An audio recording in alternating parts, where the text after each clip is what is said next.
4 नवंबर 2024, एक तारीख जो शायद हम में से कोई नहीं भूल पाएगा। उत्तराखंड के अल्मोड़ा जिले में हुआ ये भीषण हादसा जिसने 36 लोगों की जान ले ली। एक 43 सीटर बस जो 62 यात्रियों से ओवरलोड थी, 650 फीट गहरी खाई में जा गिरी। ये हादसा हमारी आंखों के सामने आकर खड़ा हुआ और एक बड़ा सवाल छोड़कर चला गया कि आखिर कौन जिम्मेदार है इस हादसे के लिए। पहली बात जो दिमाग में आती है वो है बस ड्राइवर का जिम्मा। क्या ड्राइवर को दोषी ठहराना सही होगा?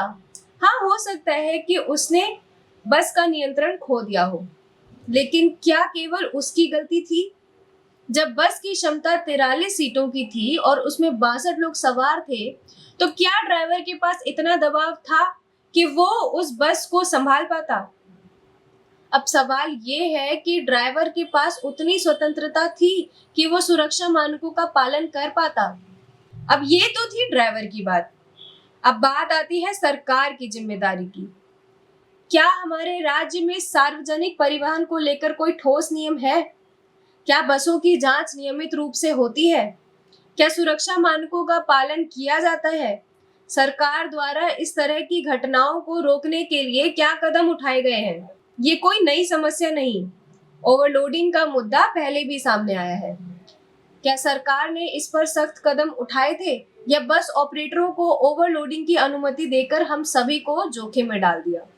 अगर सरकार ने सही तरीके से कदम उठाए होते तो क्या ये हादसा टाला जा सकता था?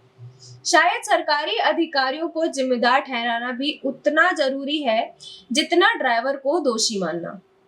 अब सवाल यही नहीं रुकते। हम सोचते हैं कि क्या उन यात्रियों का भी कोई दोष है जो जानबूझकर उस ओवरलोड बस में चढ़ गए थे? क्या उन्होंने अपनी सुरक्षा का ध्यान रखा था? क्या हम कभी सोचते हैं कि ओवरलोड बस में यात्रा करना कितना खतरनाक हो सकता है? क्या हम हमेशा यही मानते हैं कि सबसे सस्ता और सबसे जल्दी तरीका ही सही होता है? क्या उन यात्रियों ने कभी सोचा था कि अगर बस का संतुलन बिगड़ जाए तो क्या होगा? यात्री भी इस हादसे का एक हिस्सा हैं, क्योंकि कभी-कभी हम अपनी लापरवाही की वजह से खुद को और दूसरों को खतरे में डाल देते हैं। लेकिन क्या यात्रियों को पूरी तरह दोषी ठहराया जा सकता है? क्या उन्हें ओवरलोड बस में चढ़ने के लिए मजबूर किया गया था या उन्होंने खुद ही निर्णय लिया?